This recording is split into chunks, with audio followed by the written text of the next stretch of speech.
सर्वांचे स्वागत करते व आजच्या कार्यक्रमास सुरुवात करते। ज्ञानाचा प्रकाश देणारा दिवा तो अखंड जळतो, जीवनाचा खरा अर्थ गुरुमुळेच कळतो। आयुष्याच्या कोऱ्या कागदी सदैव सुरेख नक्षी, गुरूंच्या ठाई घडती शिष्य इतिहास आहे साक्षी। रंग रावला भेट येते हे स्थान जगावे कळे, ज्ञानाचा सुगंध चहू दिशांनी समतेने दरवळले। दिले सदा ओंजळ भरुनी कमी कुठे नाही ये, गुरूंचा सहवास म्हणजे ग्रीष्मातही सावली। चरणी लीन हो माझा नको कोणती आसक्ती, मनाच्या गाभाऱ्यात बसावी सदैव गुरुची स्मृती, सदैव गुरुची स्मृती।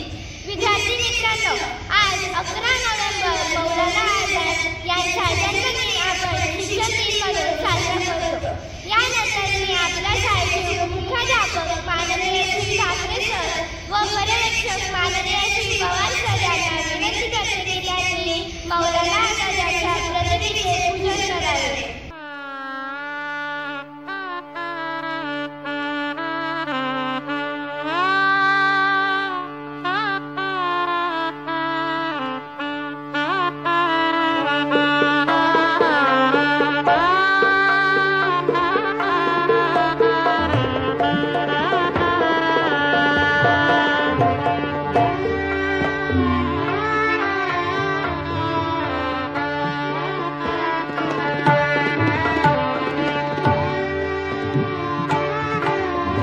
धन्यवाद सर।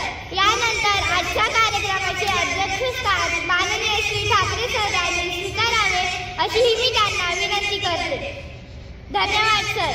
मौलाना विद्यार्थी मित्रांनो, मौलाना आझाद यांचे पूर्ण नाव अबुल कलाम गुलाम मुहिउद्दीन असे होते। त्यांचा जन्म 11 नोव्हेंबर 1888 रोजी मक्का येथील सौदी अरब येथे झाला। ते स्वतंत्र भारताचे पहिले शिक्षण मंत्री होते। मौलाना आझाद एक पत्रकार, विद्वान, कवी तसेच एक राजकारणी सुद्धा होते। ते देशाच्या स्वातंत्र्य लढ्यासाठी आणि शिक्षण क्षेत्राच्या विकासासाठी त्यांनी अमूल्य योगदान दिले।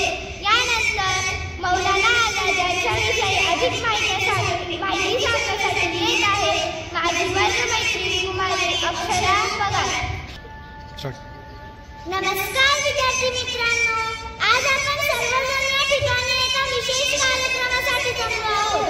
आज 11 नोव्हेंबर म्हणजे राष्ट्रीय शिक्षण दिन। आज 11 नोव्हेंबर रोजी भारताचे पहिले शिक्षण मंत्री मौलाना अबुल कलाम आझाद यांच्या जयंतीनिमित्त राष्ट्रीय शिक्षण दिन साजरा केला जातो। जर तुम्हाला सूर्यासारखे चमकायचे असेल तर प्रथम सूर्यासारखे जाणावे लागेल। जर तुम्हाला खरंच यशस्वी व्हायचे असेल तर अथक निरंतर आणि हुशारीने परिश्रम करावे लागेल, स्वतःला झिजवावे लागेल असे म्हणणारे अबुल कलाम गुलाम मुहिउद्दीन, ज्यांना मौलाना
कधीकधी मिळण्याचे आभार मानते.